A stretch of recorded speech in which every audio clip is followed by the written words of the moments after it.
Hi guys. Okay, so in this video or this sequence of videos, we're going to practice some symbolization examples. So I'll say in a second how this is going to work.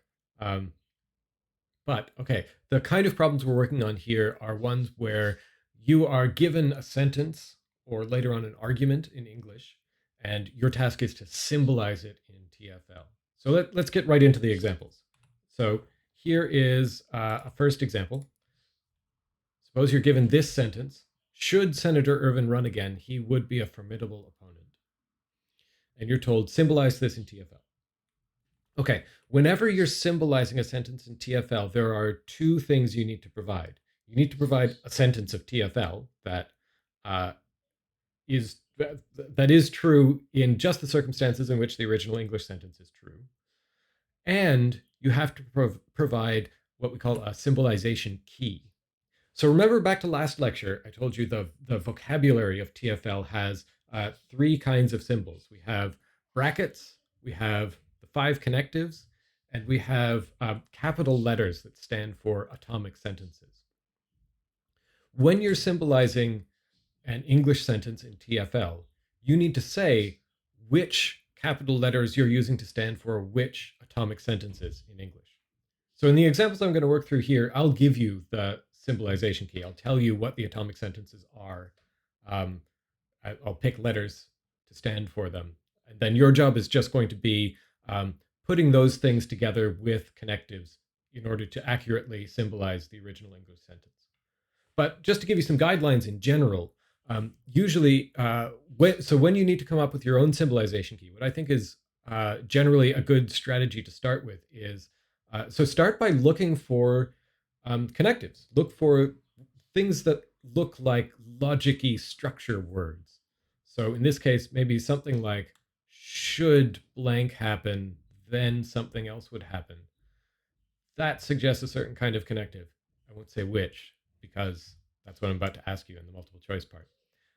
But so once you've taken out all of the logical structure words, whatever's left that can't be, broken down any further by means of identifying connectives, that's got to be an atomic sentence. So in this case, I think we have Senator Ervin run again. That's not a complete sentence by itself. That sounds funny. If we try to pull that out and make it into a complete sentence, and that's what you should have in your symbolization key, maybe we'll try and make that like a future tense thing, like if Senator Ervin will run again, or Senator Ervin will run again.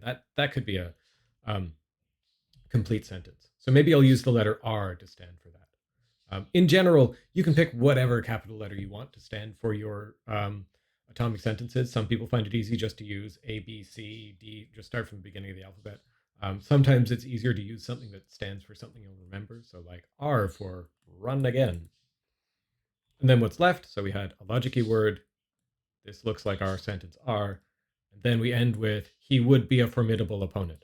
If I try to make that into a complete sentence that stands by itself, I'll say something like Senator Ervin will be a formidable opponent. F. Okay. I'm not going to worry too much when you're doing these things about, exactly should I say Senator Ervin will run again, Senator Ervin does run again, Senator Ervin would be a formidable opponent, but I do want to see complete sentences. Okay.